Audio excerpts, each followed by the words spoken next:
Zdravím vás, priatelia, takže po dlhšom čase ďalšie video. Pozrite, čo sa mi dostalo do rúk. Takáto špecialitka, je to tandemový bicykel pre dvoch. Prvý raz som to videl, prvý raz som sa na niečom takom previezol. Sme to skúšali spolu aj s priateľkou, určite vám dám nejaké zábery. Je to sranda, to úplne niečo iné ako doteraz, ale vlastne prečo sa dostal do rúk nepráve. Skrátim to, mali taký krátky príbeh. Jeden pán, vlastne on je nevidiaci a bicykluje sa vlastne na tomto tandemovom bicykli, čiže pán sedí vzadu a vlastne vpredu má, dá sa povedať, navigátora, alebo chlapa jednoducho, čo šoféruje, keruje. No a proste chodia, žívajú si prírodu, no.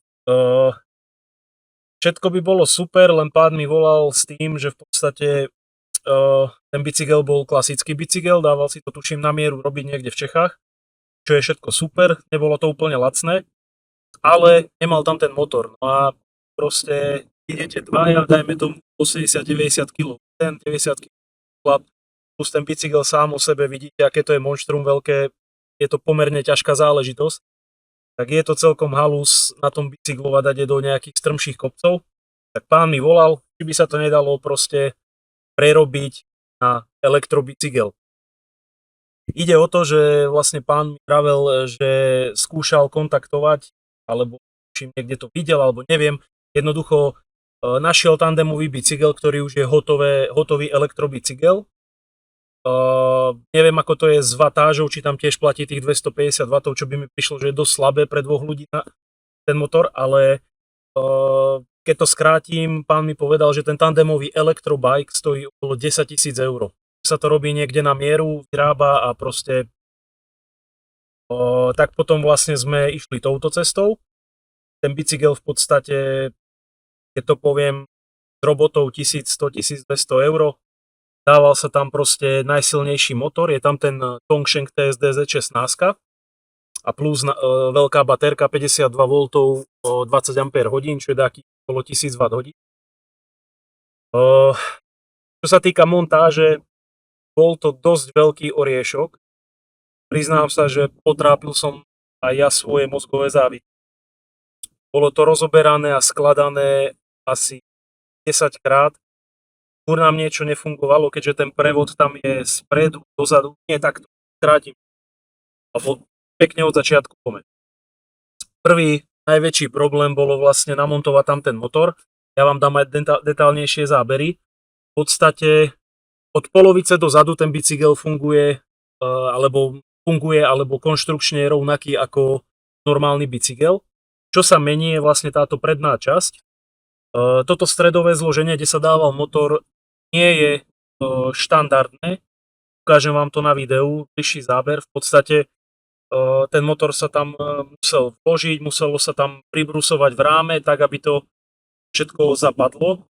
A hlavne tento stred je riešený v podstate ako excenter a tým natáčaním celého toho stredu vy vlastne si robíte predpätie tejto najdlhšej reťaze. To bolo najťažšie vlastne to cieliť, aby sme mohli celý motor v podstate hýbať dopredu, dozadu na tom centri, s tým, aby bol stále opretý o rám, aby bol pevne spojený s rámom, ale reťaz sa dala našpanovať. Obrovský problém, zabralo mi to celý deň, kým sme na to nejak prišli.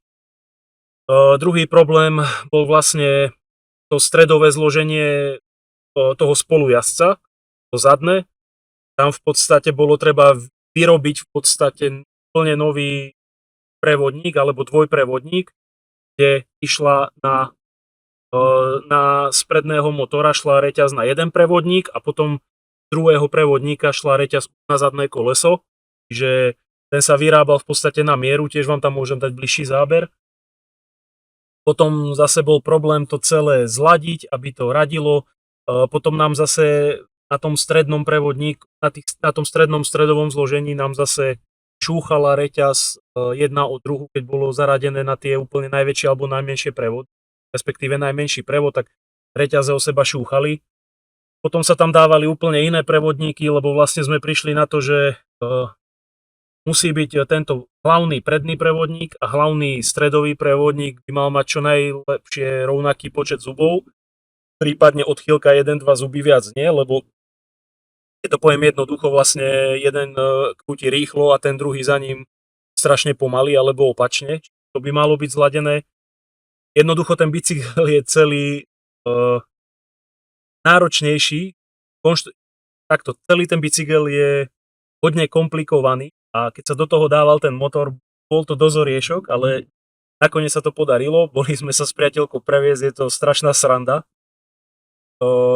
Neviem, či by som to používal namiesto 2 bicyklov, že chodiť proste len na jednom. To asi nie, skôr to má nejaké špecifické využitie. Zaujímavosť je, že vlastne musíte sa dohodnúť, ktorou nohou nasadáte, ktorou nohou dosadáte, lebo keď jeden zosadne pravou a druhý zosadne ľavou, tak vlastne padnete z toho bicykla. Musíte sa dohodnúť, keď sa radí, lebo vlastne treba zvolniť ako keby tie pedále. A musíte sa vlastne obaja dohodnúť, že idete preradiť a obaja vlastne zvolníte, vtedy sa preradí, aby tá reťaz nedostávala také šupy pod tým záťahom motora. No a inak funguje to. Dal mi, vrajím, zabrať ten bicykel. Reálne som ho robil asi 3-4 dní, tento jeden bike, sa mi to podarilo spojazniť. Vravím, reťaz bola rozpájaná, spájaná asi 10 krát, rôzne prevodníky, rôzne uchytenia, ale myslím si, že sa to podarilo celkom dobre. Teraz to trošku ešte tu testujeme, ale vyzerá zatiaľ, jak sme teraz šli hore takým strmým cestom, že je to paráda. Vlastne celý princíp, len tak v skratke, v podstate tým, že je motor vpredu, čo bola aj požiadavka, keďže ten bicykel sa dá používať aj samostatne s jedným človekom. Ten človek sedí vlastne na prednom sedadle, čiže snímanie tlaku do pedálov, aj motor je vpredu, tým pádom ten človek môže ísť aj sám na tom bicykli. V podstate ten zadný pasažier nemá to snímanie tlaku do pedálov. V podstate on krúti stále, dá sa povedať, za vlastné, ale s tým, že jemu pomáha vlastne ten predný motor cez túto reťaz. Ťažké na vysvetlenie, bál som sa, či to bude vôbec fungovať, tým, že vlastne ten vpredu udáva tú dopomoc motoru a ten vzadu vlastne nie. Nakoniec to funguje, sám som prekvapený, že to tak vyšlo. No a ako vidíte, bicykel vyzerá nejak takto. V podstate, keď to poviem tak jednoducho, pánovi som ušetril možno 8-9 tisíc eur. Tým, že si chcel proste dať ten bicykel v podstate urobiť na mieru alebo kúpiť si hotový tandemový elektrobicykel. To si myslím, že je naozaj za zváženie a napíšte mi do komentáru, ak má niekto skúsenosti s týmito tandemovými bicyklami, ale ak sa predávajú podľa legislatívy tie 250W tandemové bicykle, tak mi to príde strašne slabé a úplne nereálne na normálnu jazdu. Takže priatelia, toľko k tomuto bicyklu. Nemohol som si odpustiť vám to proste nenatočiť, lebo takéto niečo si myslím, že sa nedostane do rúk človeku každý deň. No a my sa samozrejme vidíme zase pri ďalšom videu a keby niekto mal záujem o prerábku alebo si nevedel rady s prerábkou, tak kľudne sa mi ozvíte, pod videom máte všetky kontakty, či už WhatsApp, e-mail, internetový obchod, čo chcete, proste máte tam číslo na mňa. Ak máte nejaké otázky, nie ste si istí, kľudne mi zavolajte, keď viem, poradím, keď nie, tak nie. Takže držte sa priatelia a vidíme sa. Čaute.